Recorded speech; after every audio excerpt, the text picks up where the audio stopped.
Our moon is a cosmic anomaly of calm.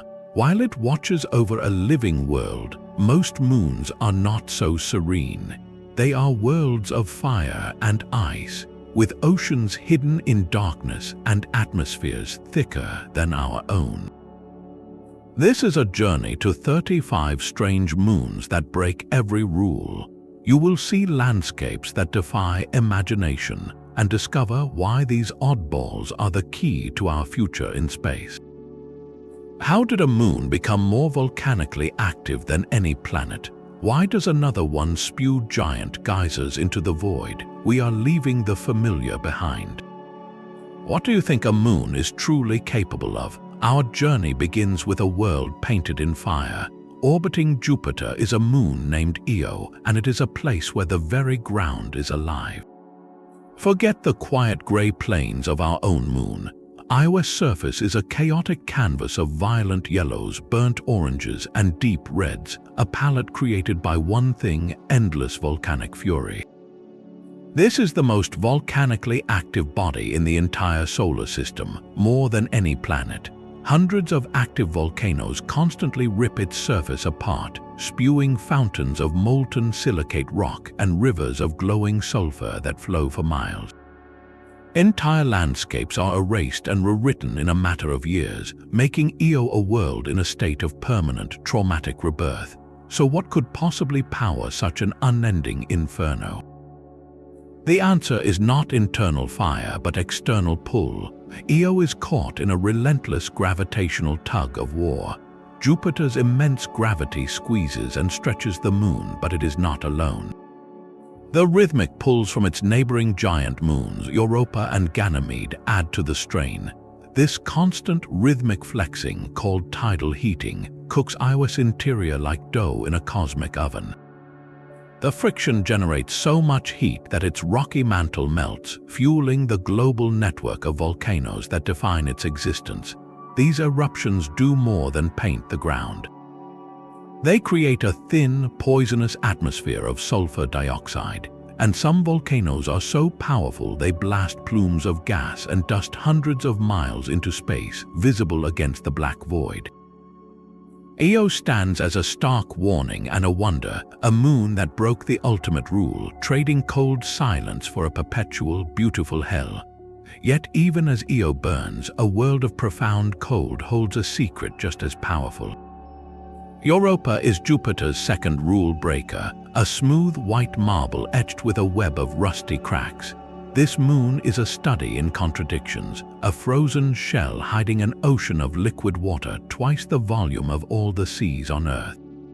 The first clue is its face. Europa has almost no large craters, meaning its surface is geologically young, constantly being resurfaced and renewed. Something is erasing the scars of cosmic impacts. Then came the magnetic data. As Europa orbits through Jupiter's intense magnetic field, it creates a subtle countermagnetic signature of its own. The only plausible explanation is a global layer beneath the ice, a vast, salty, electrically conductive ocean. This is not a stagnant pond. The surface tells a story of activity. Long, dark linear features cross the globe, fractures where the icy crust has pulled apart.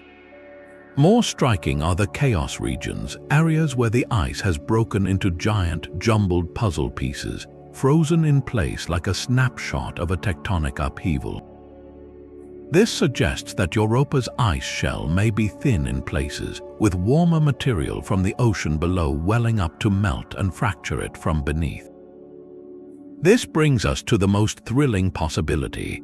On Earth, life thrives in the deepest, darkest parts of our oceans, clustered around hydrothermal vents that spew mineral-rich, superheated water.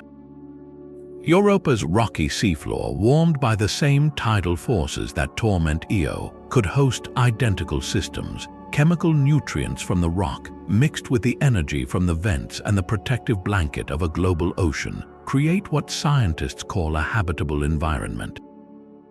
Europa is not just a water world, it is a prime candidate for harboring life beyond our planet.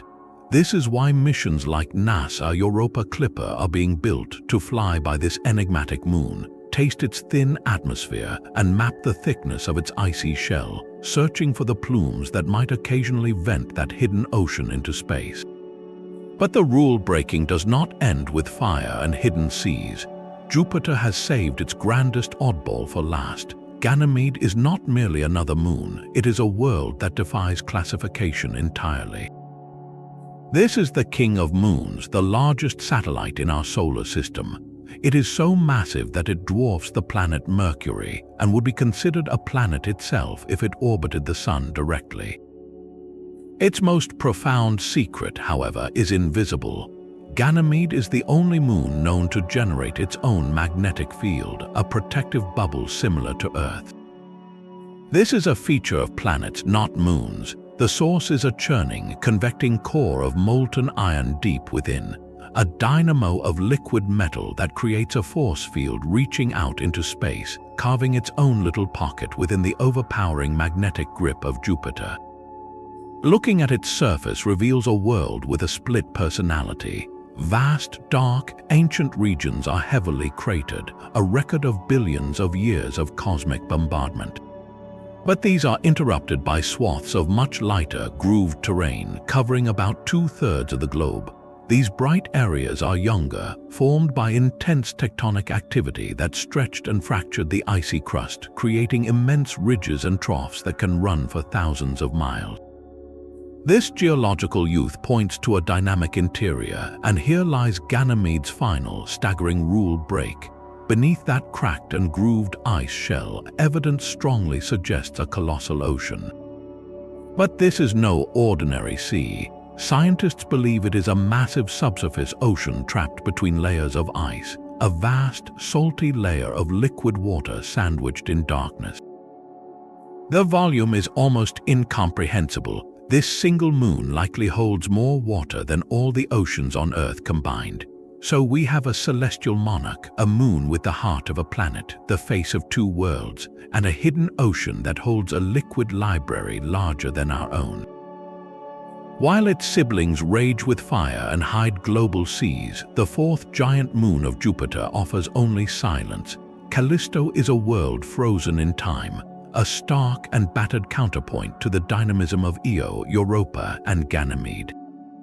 Its surface is the most heavily cratered landscape we have ever seen in the solar system, a testament to relentless bombardment over 4.5 billion years. Every impact from the smallest pit to the largest basin remains perfectly preserved. There are no volcanoes to bury them, no icy tectonics to erase them. Callisto is geologically dead, and that very stillness makes it priceless. This moon is not a living world but a fossil, an untouched archive of the solar system's most violent early era. The reason for its profound stillness is a lack of the same forces that torment its neighbors. Callisto orbits just far enough from Jupiter, and its orbital rhythm is not synchronized with the other large moons. This means it avoids the intense gravitational squeezing, the tidal heating, that stirs the interiors of Io and Europa. Its heart has remained cold and quiet for eons. Yet even this ancient relic may hold a secret ocean. Data from spacecraft suggests that deep beneath its icy crust, perhaps 100 kilometers down, a layer of liquid water might exist.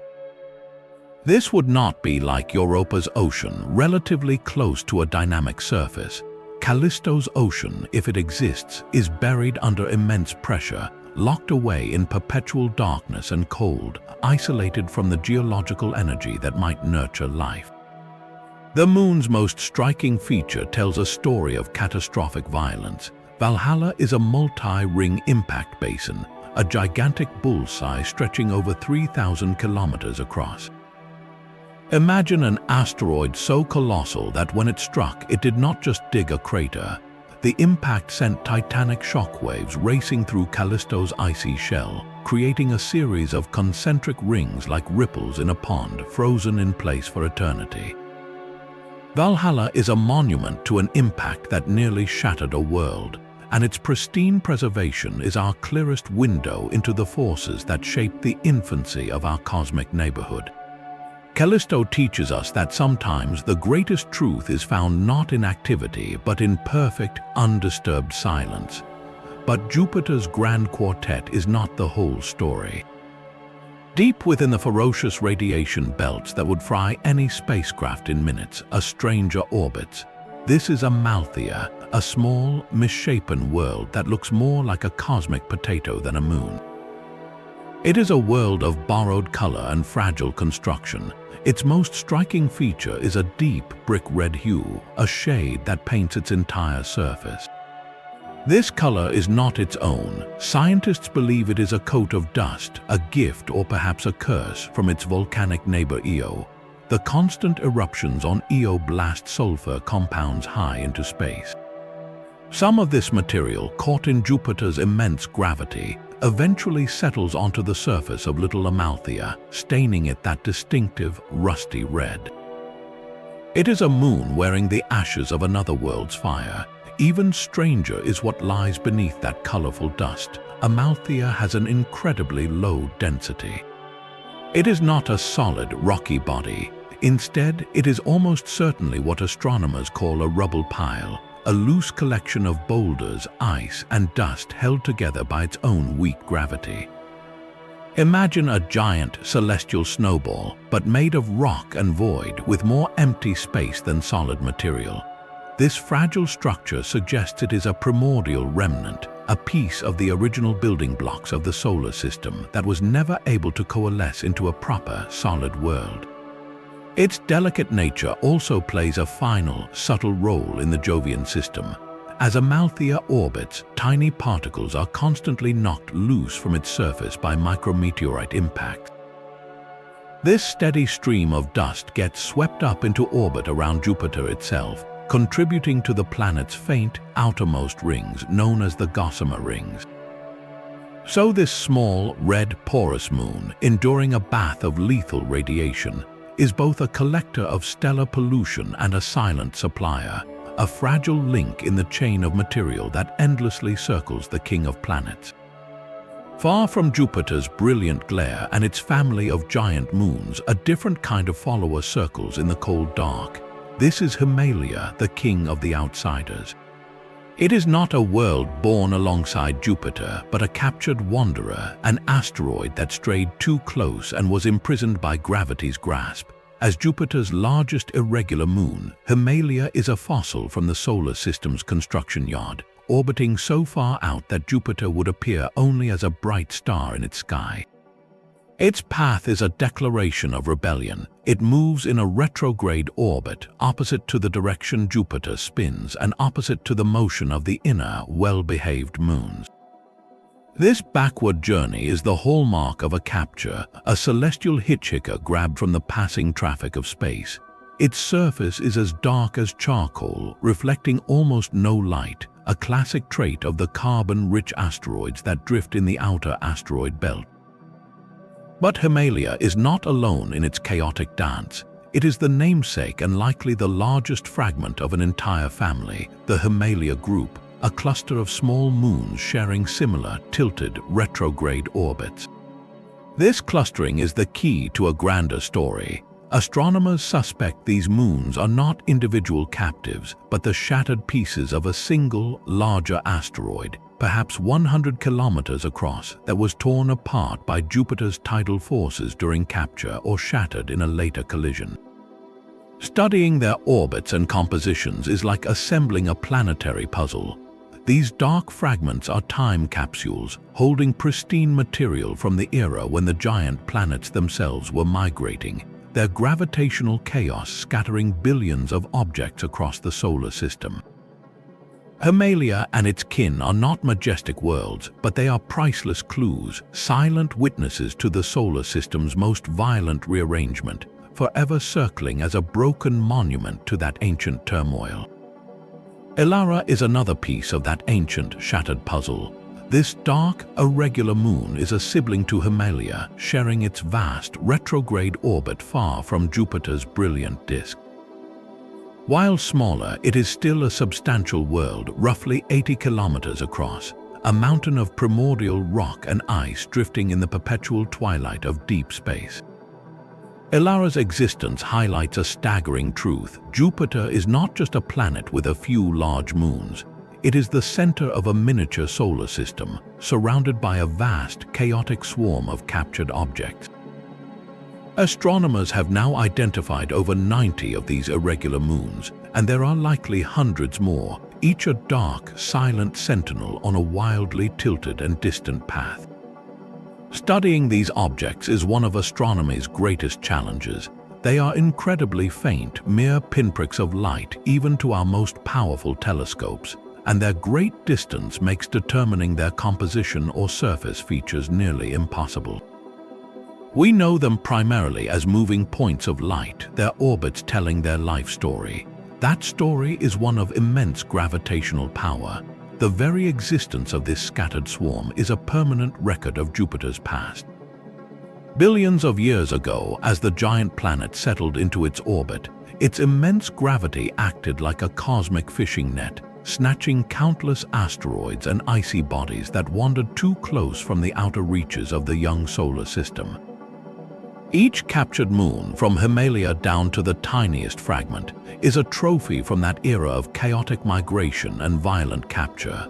They are celestial archaeology, proving that Jupiter's influence stretches far beyond its majestic cloud tops and its famous Galilean moons. Its dominion extends into a realm of darkness and captured ghosts, a graveyard of the solar system's earliest building blocks. But the story of capture is written in two distinct scripts. While Himalaya and its family orbit in one retrograde direction, another group tells a more twisted tale. This is the realm of Pasiphae, the namesake of the most extreme outsiders in Jupiter's court. Its orbit is a masterpiece of celestial chaos, a path so wildly inclined and stretched that it defies simple description. Pasiphae does not circle Jupiter neatly around its equator like the Galilean moons do, a motion called prograde. Instead, its orbit is tilted at a severe angle, and it swings so far out that at its most distant point, it is over 23 million kilometers from the planet, a staggering journey into the void before falling back in. Most critically, it moves in retrograde, backwards against Jupiter's spin and against the flow of the inner solar system. This fundamental difference, prograde versus retrograde, is the key that unlocks their origins. The orderly, prograde moons like Europa and Ganymede are thought to have formed in place, coalescing from a disk of gas and dust that swirled around the infant Jupiter, a miniature version of how the planets formed around the Sun. But the retrograde moons like Pasiphae are undeniable intruders. Their backwards motion is a cosmic fingerprint, evidence they were captured from the sea of free-floating objects that populated the early solar system. Astronomers believe these captures happened during a period of immense upheaval known as the Late Heavy Bombardment, a time when the giant planets themselves were migrating, their shifting gravity scattering icy bodies everywhere like a gravitational hurricane. By meticulously tracing the orbits of Pasiphae and its scattered siblings, scientists are performing a form of celestial detective work.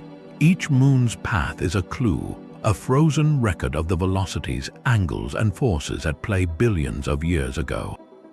Mapping these chaotic orbits allows astronomers to run the cosmic clock backwards in complex computer simulations, piecing together the violent migrations of the planets and reconstructing the population of the primordial outer solar system. These dark, distant moons are not just rocks, they are dynamic archives, their silent, looping dances preserving the precise conditions of the solar system's most formative and chaotic era. Sinope dwells in a realm of near-perfect stillness, so far from Jupiter that the giant planet is reduced to a brilliant but distant point of light. This dark wanderer takes an astonishing 2 Earth years to complete a single, looping orbit, a journey of such immense scale that it defines the outer frontier of Jupiter's known family. Its surface is among the darkest materials in the solar system, a pitch-black crust that likely contains primitive carbon compounds, the ancient building blocks of organic chemistry. This profound darkness and its wildly inclined retrograde path are the strongest clues to its true origin. Sinope is almost certainly not a native of the Jovian system. Instead, it is a captured relic, a traveler from the deep freeze of the outer solar system. Astronomers theorize that Sinope and many of its irregular cousins could be captured cometary nuclei, the icy dirt balls that become comets when they fall sunward, or even refugees from the Kuiper belt, that vast ring of icy debris beyond Neptune. These objects are time capsules from the solar system's birth, and their capture by Jupiter's gravity has frozen them in place, preserving their primordial state for our study. The story of discovery here is never ending. With every generation of more powerful telescopes, we peel back another layer of darkness around Jupiter. Dozens and likely hundreds of even smaller and fainter irregular moons are being catalogued, each a tiny speck of captured history. This ever-growing swarm tells us that Jupiter's gravitational domain is far vaster and more populated than we ever imagined, a sprawling net that has been catching cosmic driftwood for billions of years. The outermost captives like Sinope define one extreme of Jupiter's domain, but its innermost frontier holds a different kind of wonder. Here, within a zone of crushing gravitational power, two tiny moons perform a delicate, essential dance. Metis and Adrastea are the closest known moons to Jupiter, and they exist in a place where physics forbids larger worlds from forming. This region is called the Roche limit, the orbital distance inside which the tidal forces from a planet are stronger than the gravitational glue holding a moon together. Any sizable object that ventures here would be steadily pulled apart, shredded into countless fragments. This is precisely the origin of the material these two moons now tend. Metis and Adrastea are shepherd moons orbiting just inside the faint, dusty band of Jupiter's main ring. Their tiny gravitational tugs, though minuscule, are perfectly positioned to sculpt the ring's edge. As ring particles drift inward, the gravity of these moons nudges them back outward, confining the debris into a sharp, well-defined band. It is a cosmic balancing act, a demonstration of how even the smallest bodies can impose order on chaos. Their existence in this violent zone is a testament to resilience. They are likely dense, rocky bodies that can withstand the strain, or perhaps they are the largest surviving remnants of a moon that did cross the line and was destroyed long ago. Their lives are a blur of motion, with Metis, the innermost, whipping around the giant planet in just about 7 hours. From their perspective, Jupiter fills the entire sky, a swirling, storm-racked titan of clouds that rotates visibly beneath them. They are not majestic worlds, but they are vital architects, their silent, rapid orbits maintaining one of the solar system's most subtle and beautiful structures. Beyond the frantic orbits of Metis and Adrastea lies another inner architect. Thebe is a small, irregular world, a lumpy potato of rock and ice that patrols the space just outside Jupiter's main ring. Its shape is a testament to its modest size, too small for its own gravity to pull it into a smooth sphere. This unassuming moon, however, plays a vital role in a grander celestial process. Thebe's surface is constantly under siege, bombarded by a steady rain of tiny space rocks and dust grains. Each micrometeorite impact, even one from a particle the size of a grain of sand, can blast a puff of surface material off Thebe and into the vacuum of space. In the microgravity environment around Jupiter, this liberated dust does not simply fall back down. Instead, it is given a gentle push, entering into its own independent orbit around the giant planet. Over countless millennia, this steady trickle of dust from Thebe's battered surface has created a permanent, diffuse halo. This is the source of one of Jupiter's faint outer bands, known as the Thebe Gossamer Ring. It is a structure of incredible subtlety, a ring so tenuous that if you were floating within it, you would hardly notice. Yet its existence reveals a fundamental truth about planetary systems. Rings are not static jewelry, they are dynamic, living features, constantly being fed and replenished by the silent erosion of their source moons. Thebe is a silent fountain, a supplier of cosmic powder. its own slow destruction giving birth to an ethereal ring that encircles its master.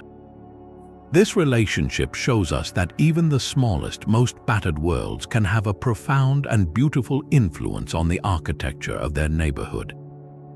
Leda is a shadow in the crowd, a dark speck barely 50 kilometers wide.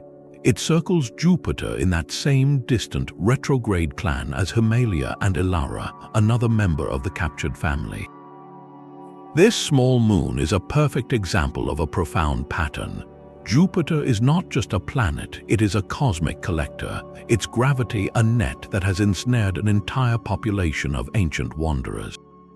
Astronomers have now identified over 70 of these irregular moons, and the true number is likely in the hundreds. Each one is a time capsule, a piece of primordial rubble that has been locked in orbit for billions of years. Think of them as a floating museum, a collection of the solar system's original construction material. These are not the processed, differentiated worlds like Europa or Ganymede, born from a warm disk of gas and dust. These are the raw ingredients, the dark, carbon-rich asteroids and icy cometary nuclei that were drifting in the chaotic early system.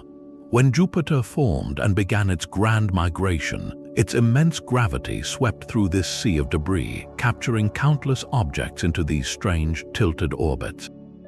So while we marvel at the volcanic fury of Io or the hidden ocean of Europa, we must also remember the silent multitude like Leda. They represent a different kind of rule-breaking, proving that a planet's family can be adopted, not just born. These dark moons are Jupiter's permanent archive, holding secrets about the composition and violence of the solar system's infancy that we are only beginning to read. Even among Jupiter's chaotic swarm of captured wanderers, one moon stands utterly alone. Themisto is the solar system's celestial loner, an oddball that defies even the loose categories we have created. While the vast majority of Jupiter's irregular moons fall into distinct families like the Himalaya group or the Pasiphae cluster, sharing similar orbits that hint at a common shattered parent, Themisto has no such kin. It circles Jupiter in a vast, inclined loop, a solitary traveler on a path that matches no other. More intriguingly, its orbit is prograde, moving in the same direction as Jupiter's spin. This places it as a tiny speck of forward motion, adrift in a vast sea of backwards, retrograde captives. So what is the story of this solitary moon? Its very isolation is the central mystery. One possibility is that Themisto is a unique capture, an asteroid that wandered into Jupiter's gravitational grip on a perfect, lonely trajectory billions of years ago, a one-in-a-billion celestial event. Another, more dramatic theory suggests it could be the last remaining fragment of a larger moon that was utterly destroyed in a cataclysmic collision, with all its sibling fragments either ejected into deep space or fallen into the planet, leaving only this one survivor. Themisto's existence teaches us a crucial lesson about the chaos of the early solar system. The process of capture and destruction was not neat or orderly. It was a violent, random ballet where some objects were captured in groups, some were torn apart, and a rare few, like this tiny world, were captured or stranded in perfect, singular isolation. It is a reminder that for every rule we discern in the cosmos, there is always an exception, a solitary note that does not fit the melody, and that exception often holds the key to a deeper, more complex truth. Carpo's path is a tightrope walk across the sky. This small, dark moon is another of Jupiter's prograde irregulars, moving in the same direction as the planet's spin, yet its orbit is steeply inclined, tilted dramatically away from the orderly plane where the giant moons reside. This high-wire act is not a stable career. In the complex gravitational theater of the Jovian system, an orbit like Carpo's is dynamically precarious. It exists in a constant state of tension, pulled by the competing tugs of Jupiter's oblateness, the distant sun, and the collective gravity of the other giant planets over billions of years. Such a path is mathematically destined for chaos. Unlike the Galilean moons in their steady, circular tracks, or even the distant retrograde captives in their vast loops, Carpo's specific orbital dance is a temporary arrangement.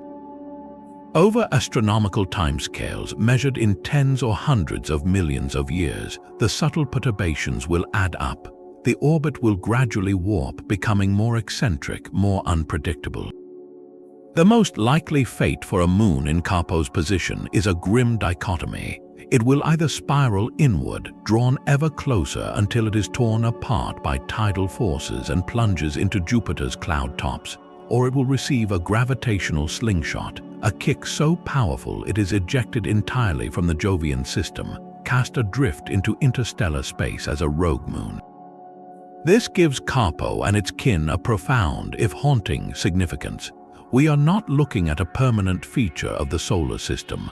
We are witnessing a snapshot, a fleeting celestial configuration frozen in our brief moment of observation. These unstable moons are transients, cosmic visitors on borrowed time, and their very presence allows astronomers to calibrate the clockwork of planetary migration. By calculating the slow decay of their orbits, we can better understand the gravitational forces that have shaped the outer solar system and predict the future rearrangements of Jupiter's extended family. They are living proof that even in the seeming permanence of the heavens, change is the only true constant. This catalogue of captured wanderers is not a closed book. For every moon we have named, there are dozens known only by strings of numbers and letters, ghosts on the edge of detection. Consider S2003J2, a faint speck discovered just over 2 decades ago. Its name is not a name at all, but a provisional designation, a catalogue entry that reveals its story. S for satellite, 2003 for the year of its discovery, J for Jupiter, and the number 2 meaning it was the second such moon found that year. This tiny world, likely just a few kilometers across, is one of the faintest objects ever seen orbiting another planet. Its discovery represents the bleeding edge of a relentless astronomical hunt, a search that proves our inventory of strange moons is still incomplete and growing. How do you find something so small and dark, lost in the immense blackness around a distant giant? The process is a meticulous game of celestial spot the difference. Astronomers point the world's most powerful telescopes, like Subaru in Hawaii, toward the region around Jupiter. They do not take a single picture. Instead, they take many images of the same patch of sky over the course of an hour or a night. Then they use sophisticated software to compare these images pixel by pixel. The background stars and galaxies remain fixed, unmoving points of light. But any object within our solar system, bound by Jupiter's gravity, will have moved slightly between exposures. The software searches for these faint dots that have shifted position against the static stellar backdrop. It is a digital search for cosmic needles in a haystack of light. Each new discovery, like S2003J2, is a testament to advancing technology and patient observation. These moons are not just scientific curiosities, they are vital pieces of a vast demographic survey. By finding and tracking these faintest objects, astronomers can begin to answer profound questions.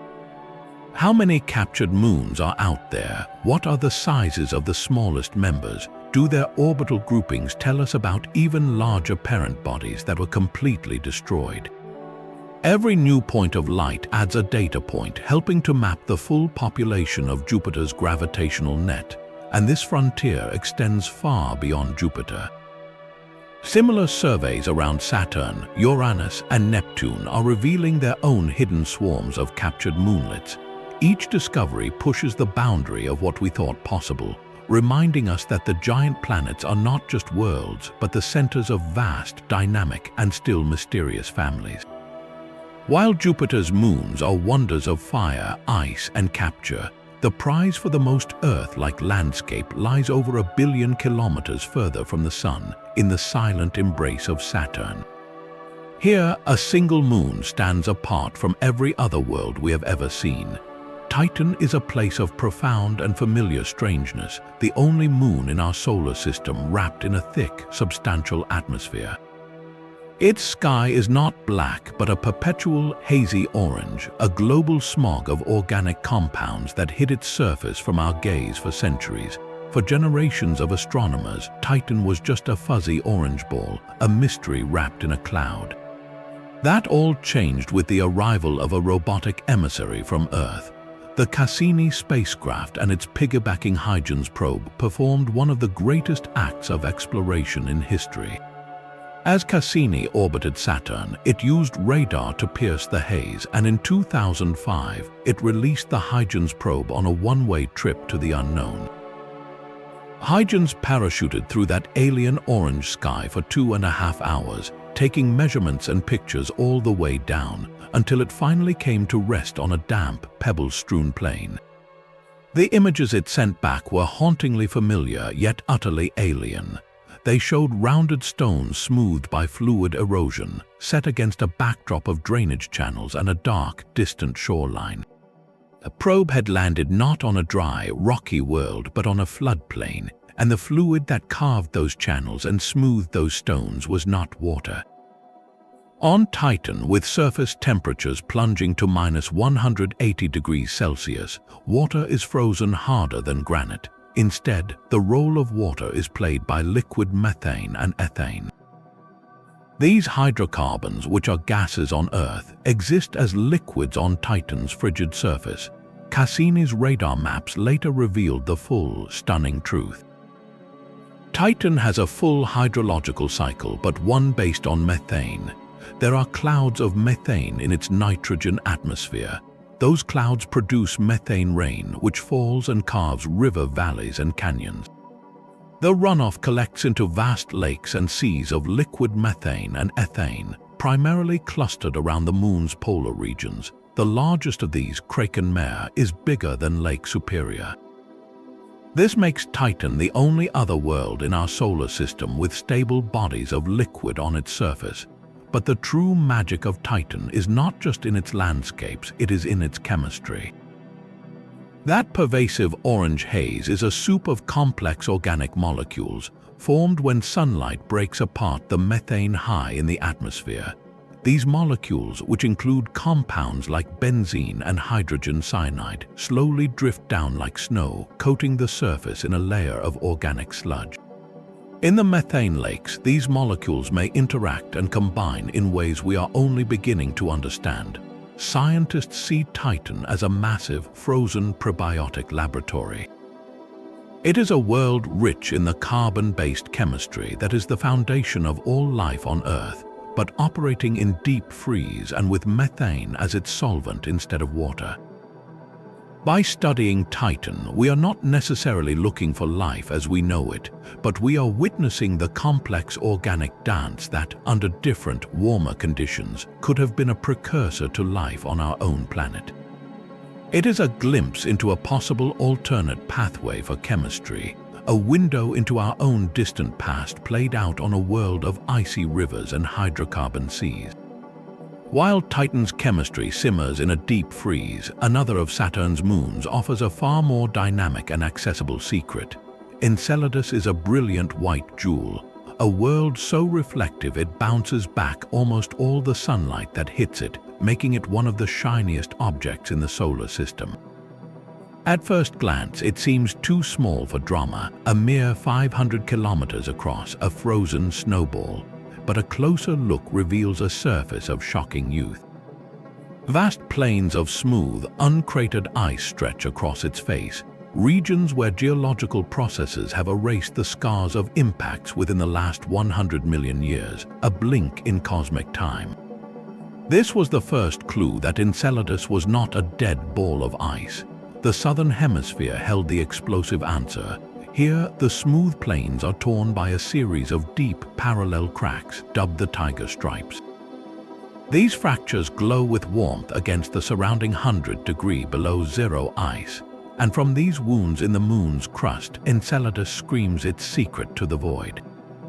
Gigantic plumes of water vapor and ice crystals erupt hundreds of miles into space, a constant geyser of material that forms a faint, shimmering ring around Saturn itself.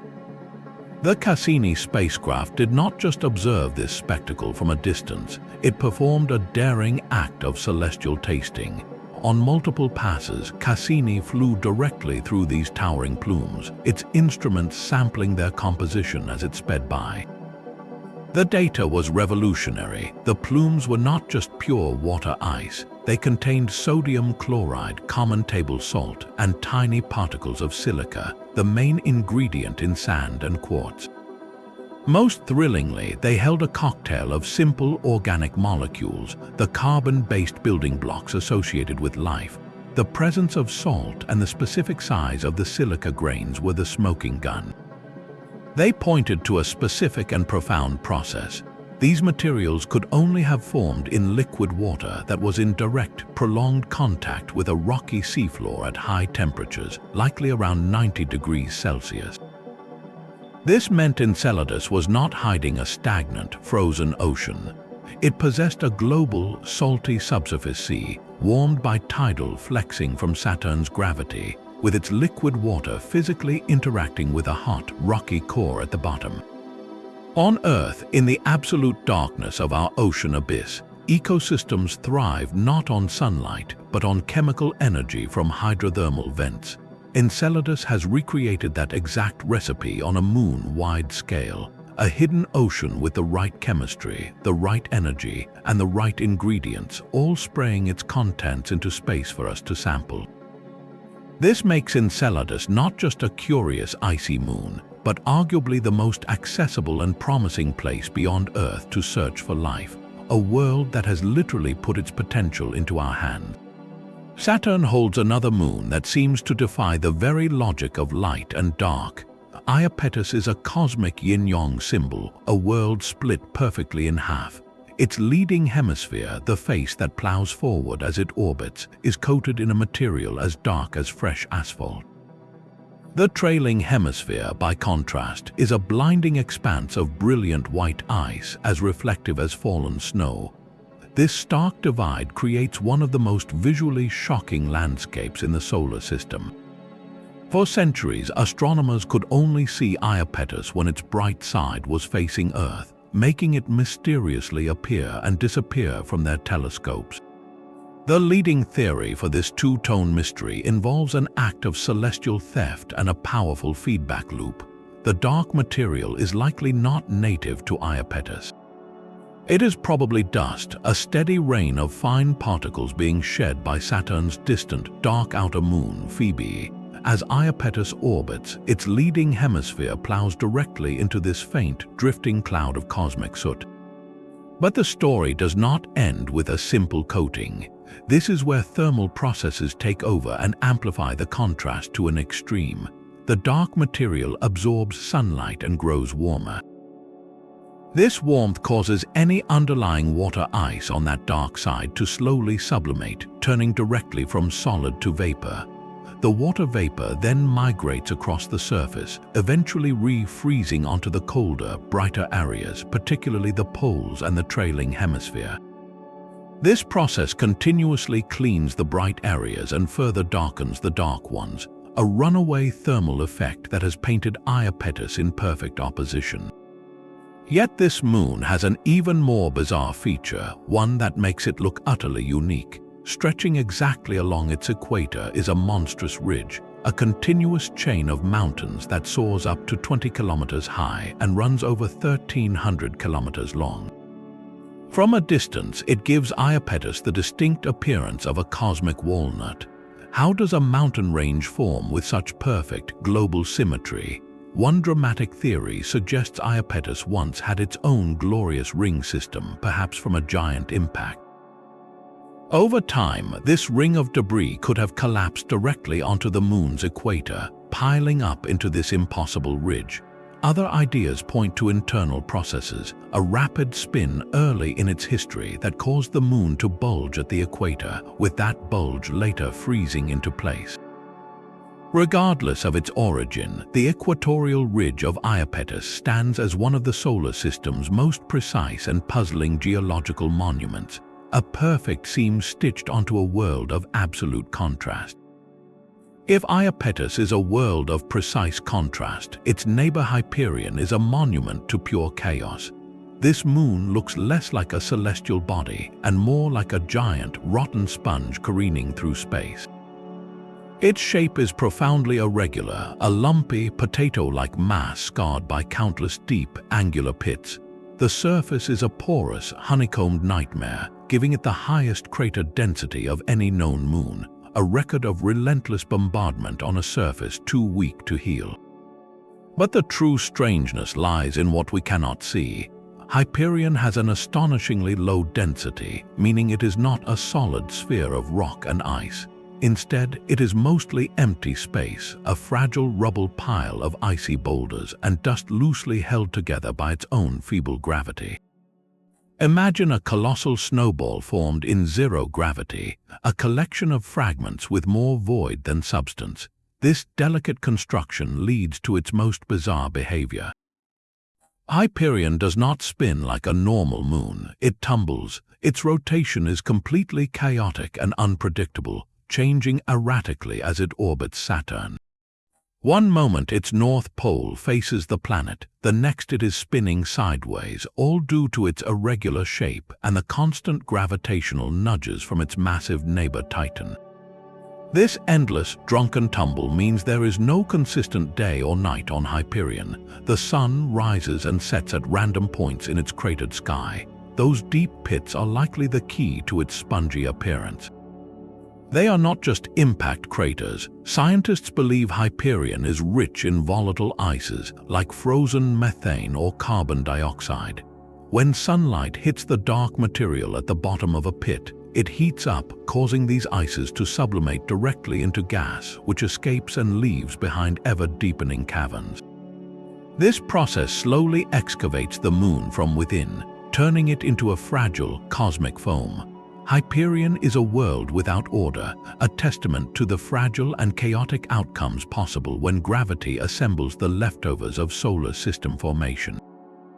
The cosmic soot that stains Iapetus has a clear origin. Far beyond Saturn's brilliant rings, in the deep freeze of space, drifts a dark and ancient wanderer named Phoebe. This is no ordinary moon. It is a massive, irregular world over 200 kilometers across, and it moves with a clear declaration of its past. Phoebe orbits Saturn backwards in a steeply inclined retrograde loop, a celestial signature that it was not born here. This moon is almost certainly a captured centaur, a refugee from the distant Kuiper belt that strayed too close to Saturn's gravitational embrace billions of years ago. Its surface tells the story of that long exile. Phoebe is one of the darkest objects in the solar system, reflecting only about 6% of the sunlight that hits it, darker than charcoal. This is not the clean, bright ice of Enceladus, but a primordial crust coated in complex, carbon-rich compounds, a tar-like residue from the earliest days of the solar system. The landscape is brutally ancient, pockmarked by a staggering number of impact craters, including one massive basin so large it likely nearly shattered the fragile world. Every scar is preserved, a frozen record of eons spent drifting through the chaotic outer darkness. But Phoebe is not just a passive relic. Its dark surface is constantly being sandblasted by tiny meteoroids. Each impact kicks up a fine, dark dust, a sooty powder that escapes Phoebe's weak gravity. This dust does not simply vanish. It enters a slow, drifting orbit around Saturn itself, spiraling inward over millennia. And as it drifts sunward, it encounters other moons in its path. The most prominent victim of this cosmic fallout is Iapetus, which orbits with one face perpetually forward. That leading hemisphere plows directly into the stream of Phoebe's dust, steadily collecting a dark blanket that triggers its incredible two-tone transformation. So these two strange moons are intimately linked in a silent, slow-motion drama. One, a captured outsider, is slowly eroding. The other, a tidally locked world, is being painted by the debris. It is a relationship that spans millions of kilometers, connecting the outermost captured wanderer to one of Saturn's most visually striking inner satellites through nothing more than a whisper-thin haze of ancient carbon dust. The darkness of Phoebe gives way to a stark, frozen visage that seems ripped from science fiction.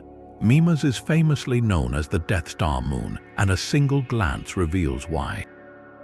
Dominating one entire hemisphere is Herschel crater, a gaping wound 130 kilometers wide, its central peak towering 6 kilometers from the crater floor.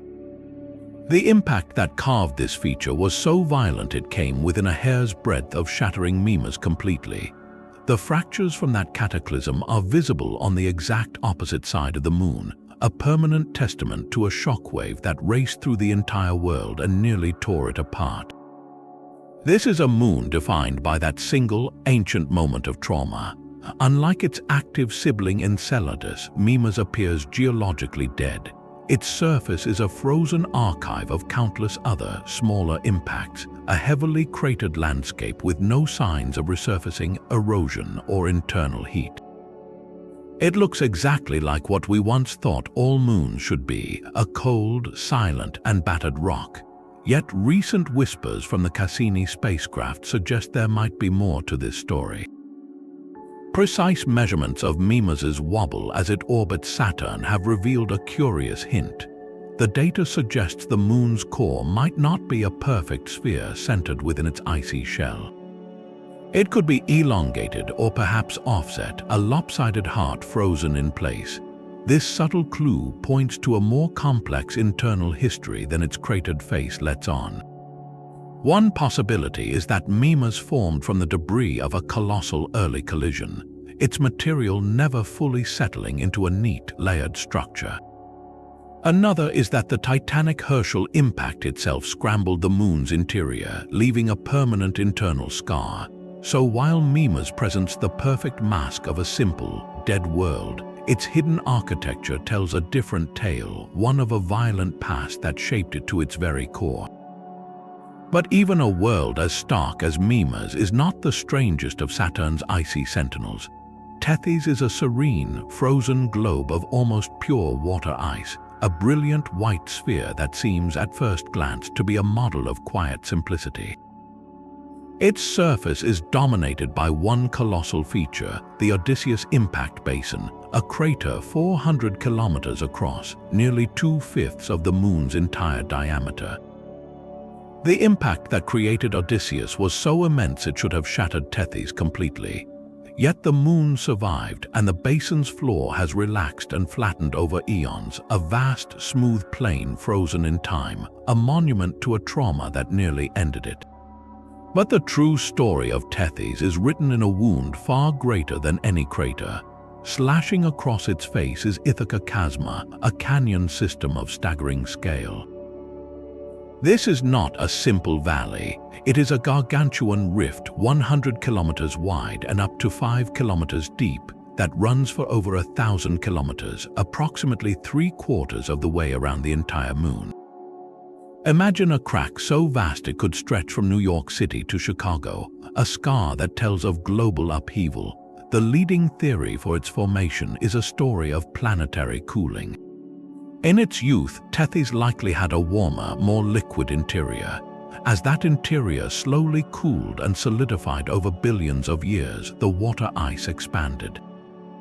A freezing ice cube cracks its plastic tray, and on a moon-wide scale, the expanding interior of Tethys strained against its own frozen crust until it finally split open along a colossal seam, creating the titanic canyon we see today. Yet Tethys holds one more colorful mystery. Scattered across its otherwise bright white plains are faint, arc-like streaks of reddish material.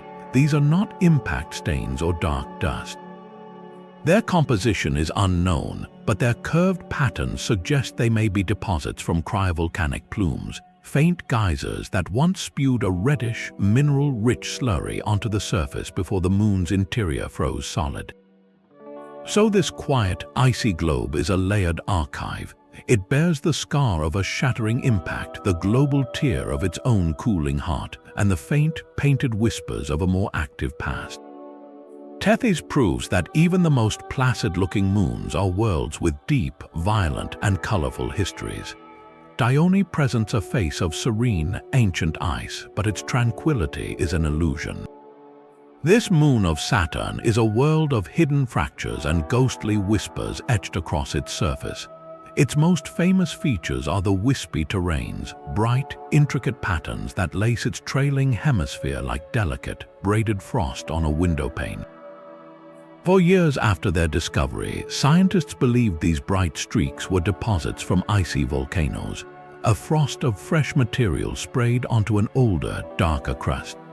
The Cassini spacecraft's sharp eyes revealed a far more dramatic truth. These are not surface stains at all. They are immense, gleaming cliffs of pure water ice, some soaring hundreds of meters high.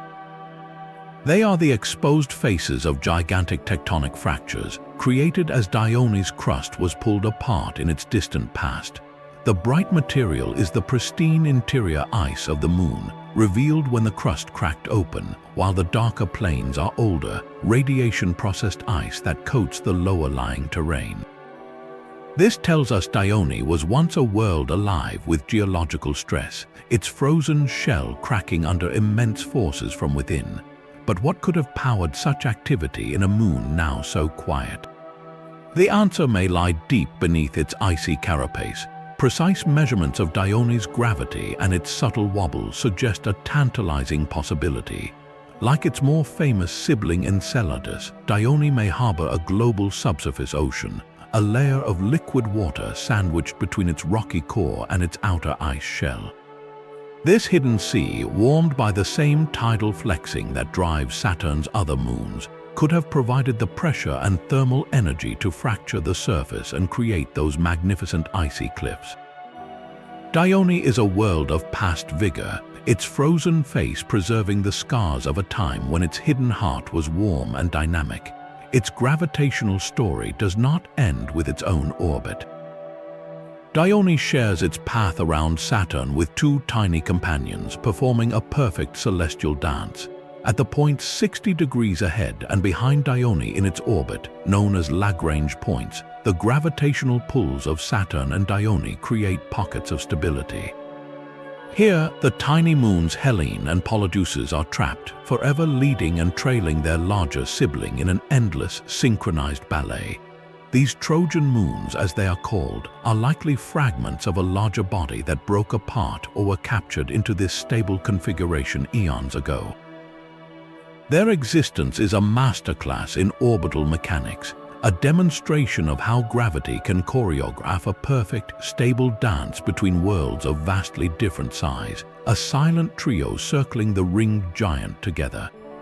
Rhe is a world of quiet grandeur, Saturn's second largest moon and a silent sibling to the dynamic worlds closer in.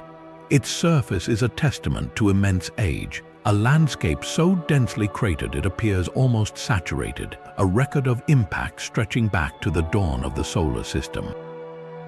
Yet, etched across this ancient face are bright, delicate streaks, wispy markings identical to those first seen on Dione. The Cassini spacecraft solved this mystery here as well, revealing these features to be enormous cliffs of brilliant white ice, towering scarps created when Rhee's crust fractured under tectonic stress billions of years ago. These gleaming gashes across an old, dark surface tell a story of a more active youth, a time when this frozen world still had the internal energy to crack its own shell. But Rhee's most surprising feature is one you cannot see at all. This seemingly dead ball of ice is enveloped by an atmosphere, though calling it an atmosphere stretches the word to its limit. It is an exosphere, a cloud of molecules so thin that the particles are more likely to hit the surface than collide with each other, and its composition is a chemical marvel. Radiation from Saturn's magnetosphere constantly bombards Rhee's water-ice surface, splitting the molecules apart. This process, called radiolysis, releases oxygen and carbon dioxide, creating a vanishingly thin shroud of breathable and unbreathable gas around an airless world. It is a ghost of an atmosphere, manufactured moment by the violence of space itself. for a time, represented an even more tantalizing possibility. Data from Cassini's instruments initially suggested the Moon might be encircled by its own system of rings, a faint band of debris held in place by gravity. If true, it would have been the first ring ever discovered around a moon. The scientific community buzzed with the finding, a reminder of how often our solar system defies expectation. Later, more detailed observations and targeted searches found no evidence of these rings. The initial data was likely caused by a sudden, dense shower of charged particles impacting the spacecraft's detectors.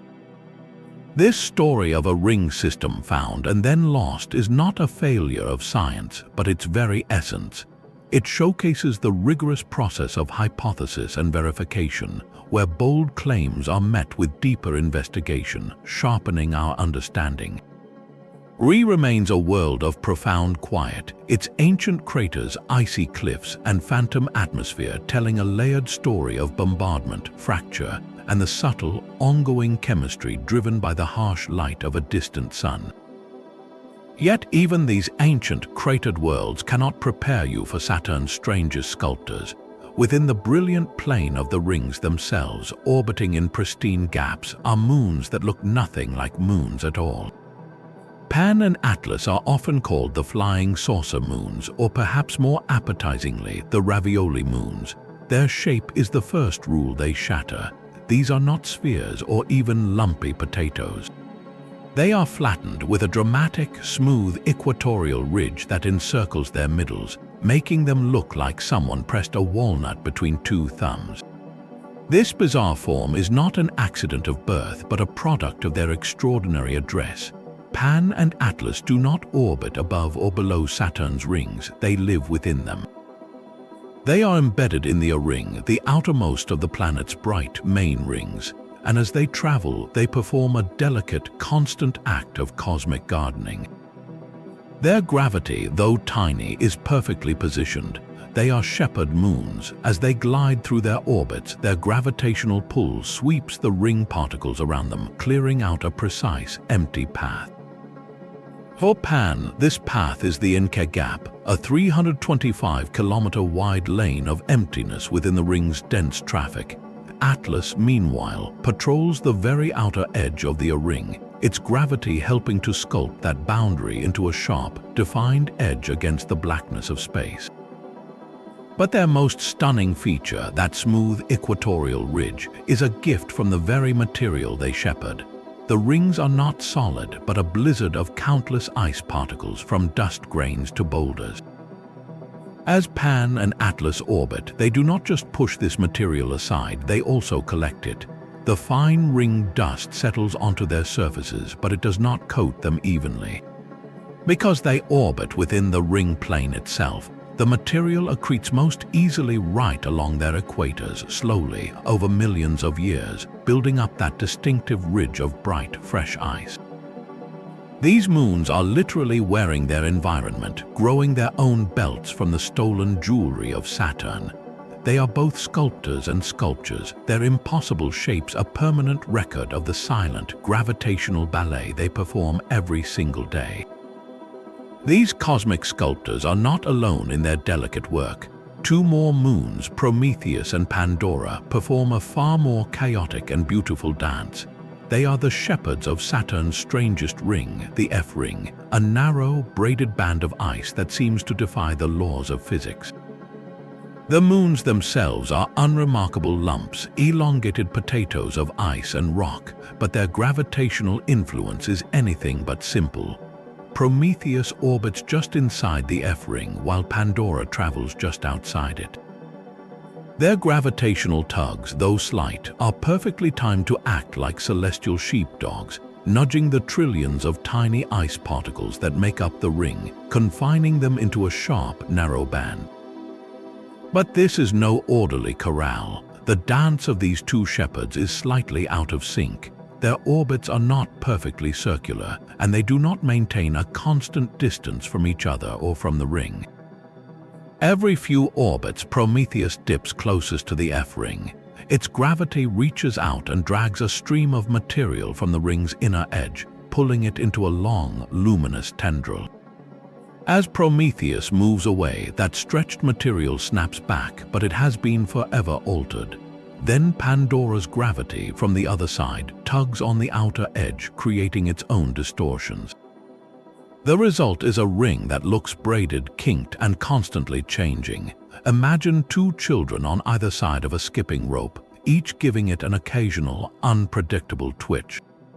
The rope doesn't just bounce, it coils, knots, and forms temporary loops. That is the F-ring in motion, a living, breathing structure sculpted by gravitational chaos. The braids you see in images are not solid, permanent features. They are temporary patterns appearing and dissolving over days or weeks as the two shepherd moons continue their lopsided waltz. This makes the F-ring the most dynamic structure we have ever seen in our solar system, a celestial tapestry being woven and unwoven in real time by the gentle, relentless pull of two unassuming potato-shaped worlds. This delicate gravitational ballet has a perfect partner dance. Two of Saturn's smallest moons, Janus and Epimetheus, perform a maneuver that seems to defy celestial mechanics.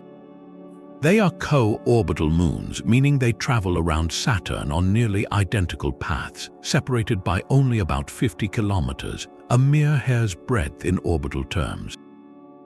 You would think such a close proximity would be a recipe for disaster, a slow-motion crash waiting to happen, but instead of colliding, they have mastered an elegant, timeless swap.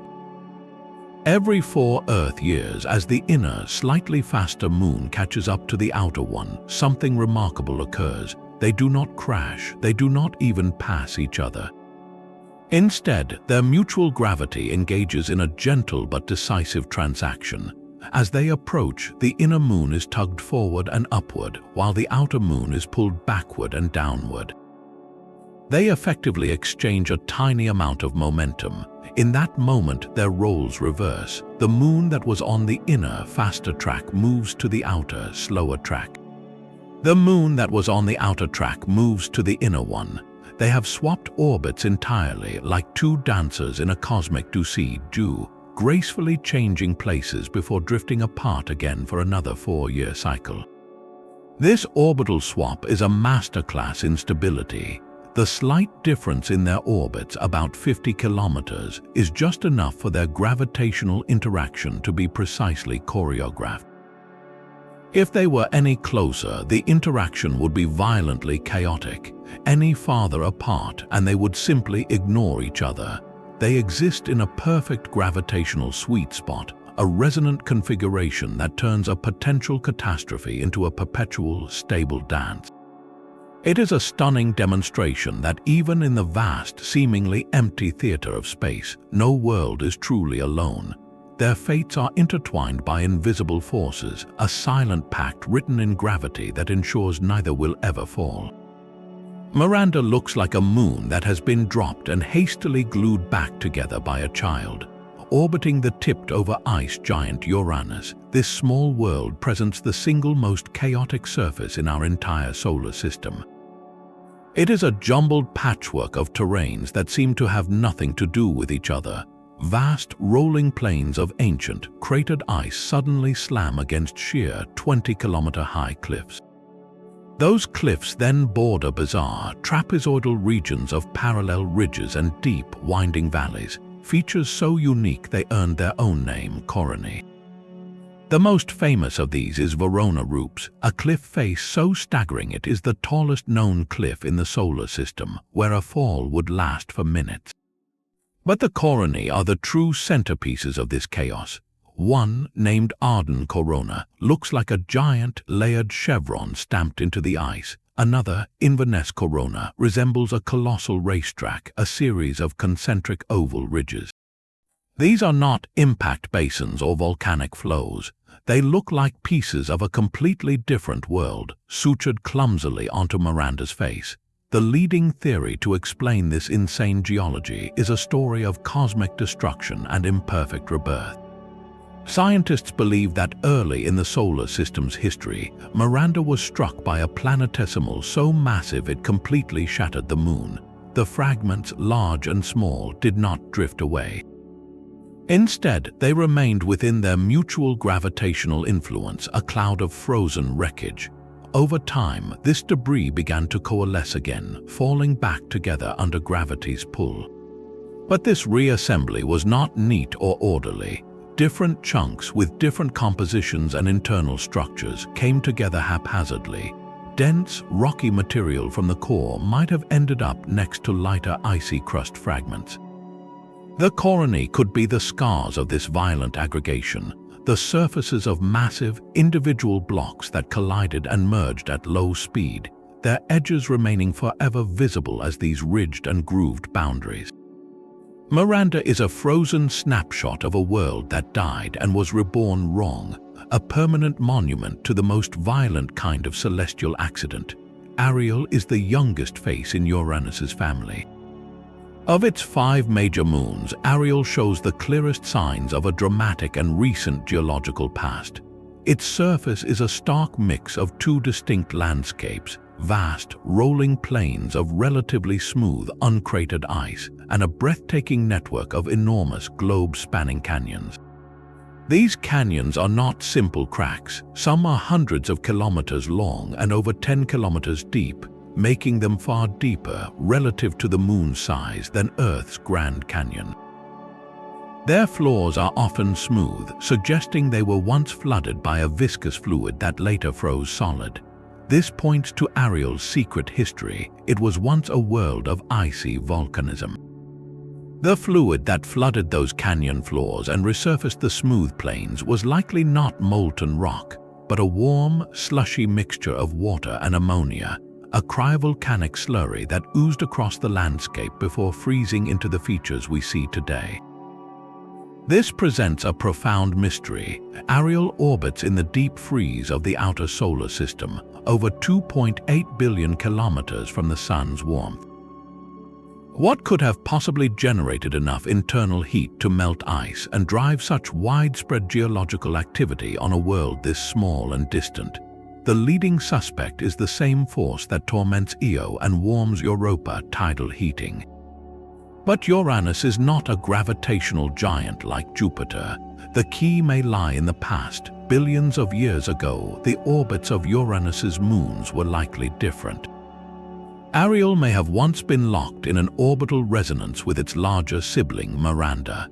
This gravitational dance, where their orbits synced up in a precise ratio, would have caused their interiors to flex rhythmically, generating intense frictional heat. This temporary burst of warmth could have been enough to liquefy its interior, driving the cryovolcanic flows that resurfaced its face and flooded its canyons. When the resonance eventually broke, perhaps as the moon system settled into its current configuration, the heat source faded. Ariel's heart cooled, its icy volcanoes fell silent, and its dynamic surface froze into the dramatic, scarred tableau we see today, a world caught between a violent, slushy past and a silent, frozen present. Umbriel is the silent, shadowed twin to Ariel's bright youth. Where Ariel's face is etched with canyons and smooth plains, Umbriel presents a surface of profound and uniform darkness, an ancient, charcoal-gray sphere that seems to absorb light rather than reflect it. It is one of the darkest major moons in our solar system, its surface a near-featureless expanse of primordial ice and rock that has been cooked by billions of years of radiation, transforming simple water ice into a dark, carbon-rich sludge. This moon is a fossil, its face saturated with craters upon craters, a record of impacts that stretches back to the earliest days of the Uranian system. There are no sweeping canyons, no signs of the icy volcanism that reshaped its neighbor. Umbriel appears utterly geologically dead, a world that cooled quickly and has remained frozen in time ever since. Yet, even in this sea of darkness, there is one startling pinprick of light. At the bottom of Wonder Crater, a large impact basin near the moon's equator, sits a luminous, perfect ring. This brilliant white feature is an anomaly, a circle of fresh, bright material gleaming against the inky black floor. What could it be? The leading theory is that it is a deposit of relatively pure water ice, exposed by a more recent impact or perhaps welling up from below. It might be a frost of volatile material that condensed in the crater's permanent shadow, or the scar of a small, localized cryovolcanic event that painted just this one spot. This single bright ring in the darkness makes Umbriel a moon of profound mystery. Why is it so uniformly dark when its siblings, Ariel and Miranda, show such varied and brighter terrains? The answer may lie in its composition or its position. Perhaps Umbriel formed from darker, more carbon-rich material further out in the primordial disk around Uranus. Or maybe its surface is simply older, having been radiation processed for longer without any geological activity to refresh it with clean ice. That one luminous ring at wonder is like a single question mark written in light on a page of dark text, a hint that even the quietest, most ancient worlds still have one secret they are willing to show. Towering above its fractured siblings, Teutonia is the undisputed giant of Uranus's family. This is a world of quiet majesty, its icy surface a palimpsest written over by eons of both violence and renewal. Its most defining feature is a wound of staggering scale, the Messina Chasmata. This is not merely a canyon, but a rift valley network that dwarfs any similar feature on Earth. Imagine a crack in a frozen pond, but one that stretches for over 1,500 kilometers, nearly from pole to pole across the moon's face. Its walls plunge for kilometers into darkness, a gash so profound it tells of a time when Teutonia itself was splitting apart. The likely cause was global expansion. Billions of years ago, as the moon's interior cooled, the water within froze and expanded. With nowhere for the pressure to go, the entire icy crust simply fractured along its weakest points, creating this monumental scar. Yet the chasmata are just one chapter. Teutonia's surface reveals a more complex biography. Vast, rolling plains are heavily cratered, recording the relentless bombardment of the solar system's youth. But these ancient landscapes are interrupted by smoother, younger regions, areas where something erased the craters and painted over the past. This points to a period of intense geological activity, likely driven by cryovolcanism. A warm, slushy mix of water and ammonia, or perhaps even methane, may have oozed from fractures in the crust, flooding low-lying areas and resurfacing them with fresh, clean ice. But what could have powered such activity on a frozen world so far from the sun? The most compelling answer lies in its past relationship with its neighbor, Umbriel. Astronomers theorize that Teutonia may have once been locked in an orbital resonance, a gravitational dance that rhythmically squeezed and stretched its interior. This tidal heating, now long vanished, could have provided the energy to melt its subsurface ice, creating not only surface flows but potentially a global, liquid ocean sandwiched between its rocky core and outer shell. That hidden sea, if it existed, has long since frozen solid, but its legacy remains etched into the giant canyons and renewed plains, a frozen testament to a time when even this distant, silent giant had a warm and beating heart.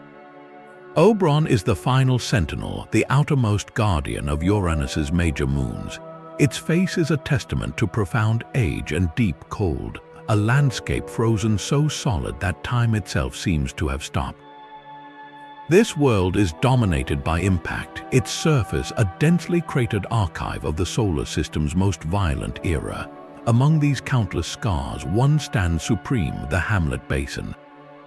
This colossal impact feature, over 200 kilometers wide, is a monument to a strike that nearly shattered the moon. But the floor of Hamlet and several other large craters on Oberon hold a peculiar secret. They are not bright, reflective ice. Instead, they are coated in a mysterious, dark material. This is not the sooty dust of an outsider, like the coating on Iapetus. Scientists believe this dark substance may have welled up from within Oberon itself, a cryovolcanic ooze of water mixed with dark, organic compounds or rocky sludge that erupted onto the surface after the titanic impacts occurred, flooding the crater floors before freezing into a permanent Inkai stain.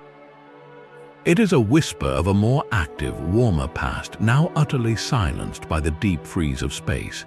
Yet Oberon's most haunting feature is a solitary spike. In the few images we have from Voyager 2's fleeting flyby, a single, sharp mountain peak can be seen jutting from an otherwise flat plain. It rises an estimated 20 kilometers from the surface, a lone, jagged shard of ice thrust toward the black sky. There is no range around it, no tectonic context to explain its existence. It stands in perfect, inexplicable isolation, like a fossilized needle left behind by a vanished giant. This lone peak embodies the profound mystery of the outer frontier.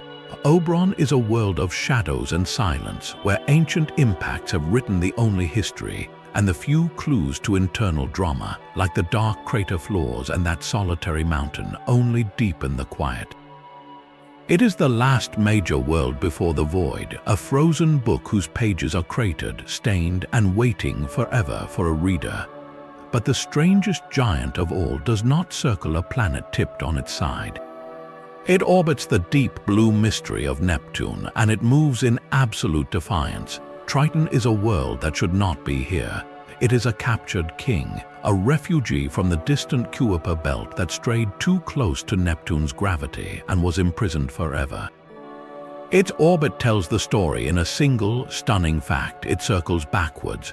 While Neptune spins and its faint inner moons orbit in a prograde direction, Triton travels in a steep, precise retrograde loop, a celestial fingerprint proving it is an outsider that came from the cold dark and was forced to stay. This captured giant is larger than Pluto, a complex world with a tenuous atmosphere of nitrogen and methane, and a surface that defies all expectations for a place so far from the sun. Triton is the coldest known world in our solar system, with surface temperatures plunging to a brittle -235 degrees Celsius. At such cold, most chemistry grinds to a halt and geological activity should be impossible. Yet Triton's face is shockingly young and dynamic. Vast, smooth plains of frozen nitrogen show almost no craters, meaning something is constantly erasing the scars of impact. That something is a spectacle of frozen fury. Dark streaks fan out across the pale ice, pointing like accusing fingers to their source, towering plumes of dark material erupting into the thin air. These are nitrogen geysers powered not by internal heat, but by the sublimating power of the weak, distant sun. Sunlight filters through Triton's thin atmosphere and penetrates translucent layers of nitrogen ice, warming darker material trapped just beneath the surface. This vaporizes the nitrogen ice below, building pressure until it violently erupts, blasting dust and gas kilometers into the sky, where winds in the thin atmosphere carry the dark material downwind to create those long, streaky deposits. It is a world powered by sunlight so faint it is little more than a bright star, yet it is enough to drive these explosive, ongoing eruptions. The landscape these geysers erupt from is just as bizarre. Much of Triton is covered in a texture called cantaloupe terrain, a vast region of dimples and interconnected depressions that looks exactly like the skin of a melon. These features are likely the result of repeated episodes of melting and slumping, a slow-motion churning of the icy crust over eons. Triton is a world of profound contradictions, a captured wanderer that is more active than many native moons, a place of unimaginable cold where the landscape is constantly being reshaped by the gentlest touch of sunlight. It is a rule breaker on every level, a frozen giant from the edge of the solar system, now performing its strange, explosive ballet in the deep blue light of its captor. But the solar system's most eccentric moon is not a captured giant, but a small, dark survivor. While Triton dominates Neptune's sky with its explosive geysers, a far more distant and erratic companion tells the other half of the story. Nereid is a world of wild extremes, holding the record for the most elliptical orbit of any known moon. Its path around Neptune is not a neat circle or even a gentle oval. It is a cosmic slingshot, a trajectory so stretched it defies belief. At its closest approach, Nereid screams past Neptune at a distance of about 1.3 million kilometers. But then it swings outward on a lonely, staggering journey into the void, reaching an apogee of 9.6 million kilometers away, over 7 times farther out before slowly falling back in. From Nereid's perspective, Neptune is not a constant blue marble. It is a world that swells to a brilliant disk before shrinking over months into a mere star-like point of light, a relationship defined by profound and rhythmic loneliness. This impossible orbit is not an accident of birth. It is a scar, a permanent record of celestial violence. Astronomers see Nereid's path as the key evidence for a cataclysmic event in Neptune's past, the traumatic capture of Triton. The leading theory is devastating. Before Triton arrived, Neptune likely had a family of regular, prograde moons, similar to Uranus's system, orbiting in orderly, circular paths. Then the colossal Kuiper belt object we now call Triton came barreling in. Its gravitational intrusion would have been like throwing a boulder into a still pond. The delicate gravitational balance of the original moon system was utterly shattered. Some moons may have been ejected into interstellar space, others likely collided and were destroyed. Nereid, it seems, was neither destroyed nor set completely free.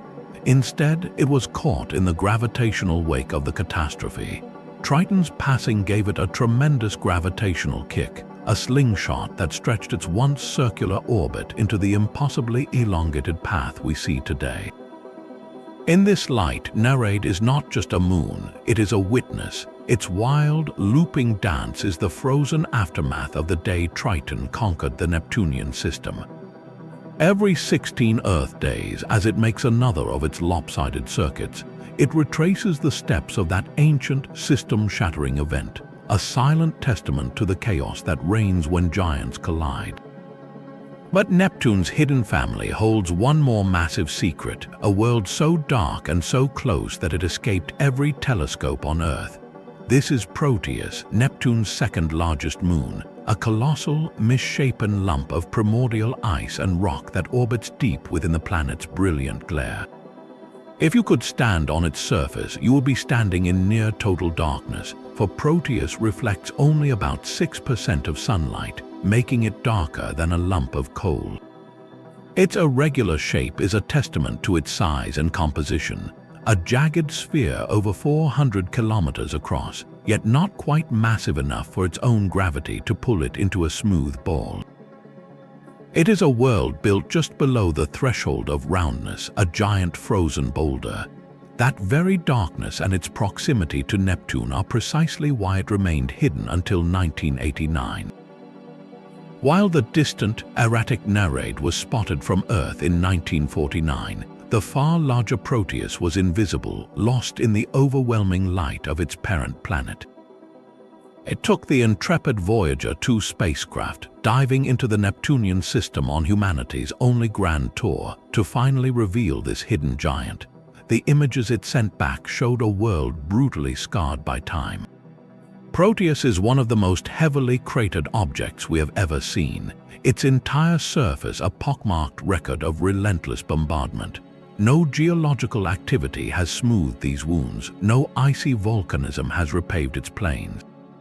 It is a fossil in plain sight. The most prominent of these scars is Pharos, an impact basin so vast its rim forms a significant portion of the Moon's own jagged horizon. The existence of Proteus teaches us a humbling lesson about our own cosmic neighborhood. Even in the seemingly well-lit domain close to a giant planet, where we assume we have seen everything, entire worlds can remain hidden in plain sight, cloaked in darkness and drowned in light. It proves that discovery is never finished, that the largest members of a planetary family can be the hardest to see, waiting silently in the shadow of their parent for a visitor brave enough to look. From volcanic infernos to hidden global seas, from captured wanderers to delicate ring shepherds, these 35 strange moons have rewritten our cosmic textbooks.